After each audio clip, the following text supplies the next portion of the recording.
Hello, everyone, and welcome to the October 2022 real estate market analysis for San Jose, California.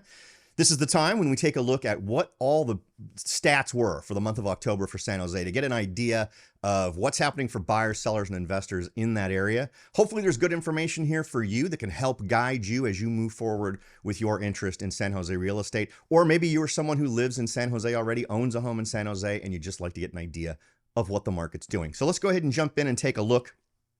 As we usually do, we're going to start with the total active listings. So this is the overall inventory that was available in the month of October of 2022 for San Jose.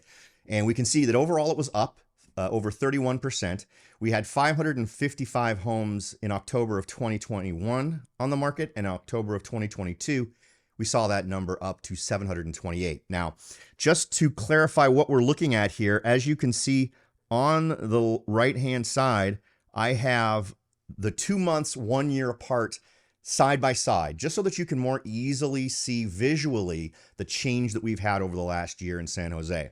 Now, the good thing about this chart is it actually gives us the opportunity to do that comparison year over year, but also lets us look back and see previous months so that we might be able to pull out some trends that we can maybe give us some information so that we can anticipate where the market might be going in the coming months.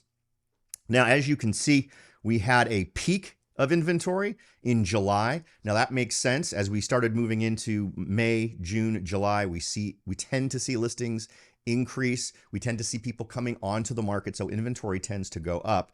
And then as we've moved out of July, we've sort of whittled that down to what we currently stand at, which is 728. Now, if we take a look at last year, we can see some pretty interesting numbers in terms of the cycles being the same, but the actual month-to-month data, the actual month's numbers were far lower. And we can see a direct correlation between what happened last year and this year, with that splitting point being interest rates. We saw a dramatic increase in interest rates at the beginning of the year, and that's been reflected really in a depressed number of buyers coming into the marketplace, which has obviously increased inventory.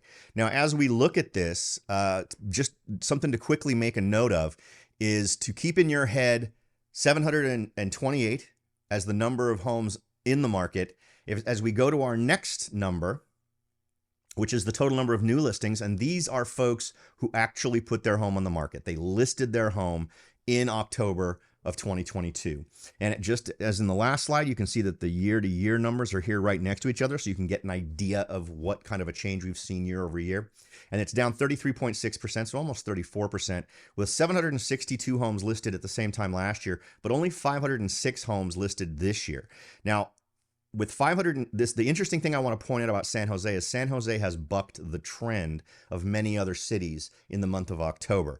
As we look at the total number of new listings, we see that that is at 506. And if we look at the San Jose sales numbers coming up, we've got an interesting deviation from other communities. Now, as we look back, we can see a pretty dramatic drop from March of 2022 all the way down here to October, where we've just seen a steady decline. I would expect that to continue as we go into November and December, as this is the time of year when folks are thinking less about listing their home for sale and more about enjoying the holidays, celebrating Thanksgiving or Christmas time. But what's going to be interesting to see is as we see usually February, March is when homes tend to come onto the marketplace. So you can see that's reflected in 2022's numbers. So once we get into February, I want to see how much we increase, to see how many people have decided to jump onto the market to sell their home. As we move forward into next year, I don't see us beating last year's numbers. And remember, as we move into 2023, we will start to see numbers where you do the year-to-year comparison, where in the previous year, we had those interest rates influencing what was happening with sales and perceptions relating to the real estate market.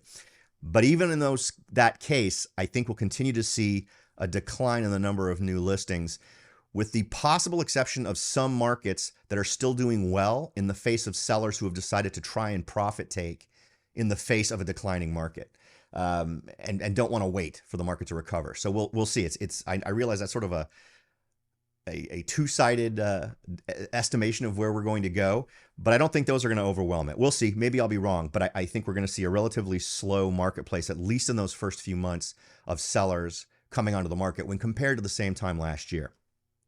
Okay, so let's go ahead and look at the total number of homes sold. As you can see here, we've sold 530 homes. So why did I want to make sure that you were taking a look at the total number of homes listed? In this particular month, in October, we sold more homes than we listed in San Jose.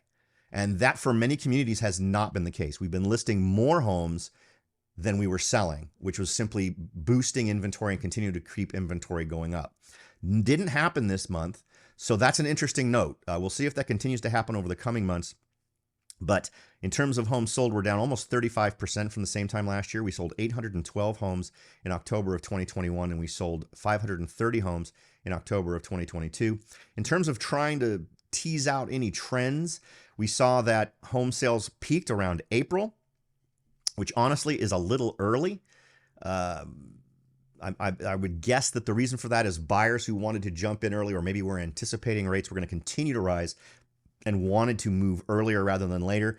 We normally see May and June being big months, but most of our sales in the local market for San Jose was in March and April. So sellers that got onto the market in February and March, I think saw an interesting advantage to them because they were in there earlier before a lot of other folks were in there to compete with them.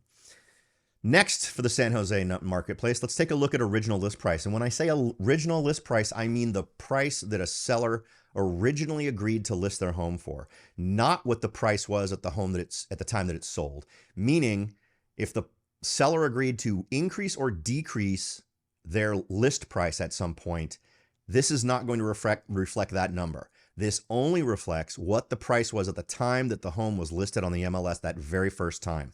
Now, the reason why I point that out and the reason why I think it's important, it's a way for us to tap into the expectations of people currently listing their homes for sale, at least in the month of October.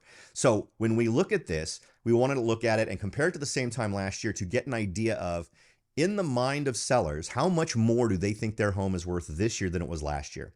And the answer to that question is about 9.3%. We can see that in October of 2021, 1.224 million was what homes were selling for. In October of 2022, we can see that it was 1,338,000. So a 9.3% increase overall. And that's expectations. Remember, that's not what the home sold for. It's just what sellers were thinking their home should list for. And obviously, it's a price that they want to achieve. So that's what this particular number is telling us. Next, let's look at sales price. Now, what happened with sales prices? Interestingly enough, they only increased 1.3%. So the average sales price is not keeping up with the expectations of sellers. And that is being reflected, I think, in the homes that we're seeing that are being forced to reduce their list price. So sales price, what's the trend? We saw them peaking in August of let's see, when did we see it peak? We saw it peak in April of 2022, and it's been in a pretty steady decline ever since then, and it's been flat with a little bit of variation since August. I would look for us to see that being a continuing trend. However, towards the end of the year, as we get into November and December, and maybe even to January, it wouldn't surprise me if we see prices continue to go down on the average. Next, percent of list price. Now, this is not connected to original list price as we looked at a moment ago, because this time we want to focus on the expectations of buyers. And this is being compared to what was the list price of the home at the time the buyer made the offer, and how much off of that list price was the offer that was accepted to get the home sold. Now, in October of 2022, we saw homes selling for 99.8% of the list price, which is only 0.2% off of the total list price. So still pretty robust, still getting very close to list price. But if you compare that to last year, where in October of 2021, we were seeing homes selling for 107.1%, so 7.1% over asking price. That's a very substantial drop. And the trend here is no mystery. There's nothing that we need to decode about this particular trend. We can see that it peaked in March of 2022 at 116%. 16% over list price at that time.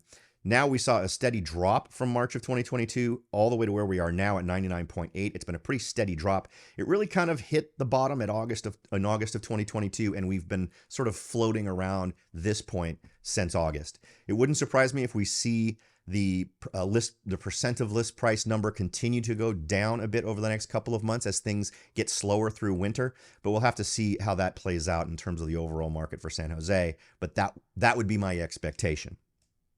Next, let's look at the total days on market. This is another one that doesn't need a whole lot of explaining. It's a very clear trend. We're up almost 69%, where last year in October, it was 16 days to get a home sold. In October of 2022, that's 27 days, and 27 days is the same as it took last month. So for September and October, we had 27 days, but we bottomed out in April at 9 days, and we've been steadily increasing since then. It wouldn't surprise me if we see this number continue to go up. I think something arriving at the level of between 30 and 40 days is not out of the question. It's also interesting to note that this tends to be the threshold where sellers are willing to entertain a price reduction when their properties have been on the market for more than 3 or 4 weeks. Usually it's time to have a chat about why the home hasn't sold yet. And one of the only things that can be changed is the asking price, the list price. So it's important to make that assessment, because the longer you sit on the market in a market where things are slowing, you're potentially costing yourselves money. So the hope here is that sellers figure this out earlier rather than later, when it'll cost them less now than it might cost them in a couple of months to make this adjustment. Price reductions. This one is interesting because it gives us an idea into how is the market correcting? How are folks that are listing their homes on the market in San Jose, how many of them are acknowledging that and making corrections? Where this month, 45.7% of the homes on the market had their price reduced. Last month, in September, it was 37.9%. So a growing number of sellers are recognizing they need to adjust their sales price. And I think that that's an indicator of that disconnect between seller expectations in terms of expecting to get, what was it? Let's see. Original list price being up 9.3% for San Jose versus about 1% in terms of the actual increase in what the average sales price was. So more folks are getting it. I think we'll see close to half continuing to be the norm, anywhere between 40 and 50% of homes. It'll probably drop off a little bit as that new realization works its way through the market, because as these homes sell at these prices, it's going to feed into the comparable market analysis that folks do for homes as we're listing them. So that'll indicate these new prices that should be lower than what folks might be used to, or what expectations folks might have held as they were going to list their homes. Okay, so as we move forward and we try to do a little crystal ball gazing to figure out where things might go, I think San Jose is a giant area, of course, lots of submarkets. There are some areas that are bucking the average trend where they're super desirable, so homes are absolutely selling quickly. So it's a very good idea for you to get a comparative market analysis on your home if you want to get a more hands-on estimate of what your home's value is and what the market is doing in your local area. Now, if you're interested in getting that done, feel free to reach out to me. You can find me at soldbyrobert.com, where I have tools available to you to start your home search if you're interested in finding a new home, or to do an instant evaluation of your home's value, which won't be as accurate, but then there's also a tool there to reach out to me to start the process of doing a comparable market analysis. And of course, there's no charge for those services. It's something that I offer for folks to kind of get calibrated to what their local market is doing. But if I can help in any way with achieving your real estate goals, just find me at soldbyrobert.com and we can get the ball rolling. All right, folks, thanks again for taking some time out to check up on what's happening with the San Jose real estate market for October of 2022. I hope it's been good information for you. Thanks again, and I'll talk to you all next time.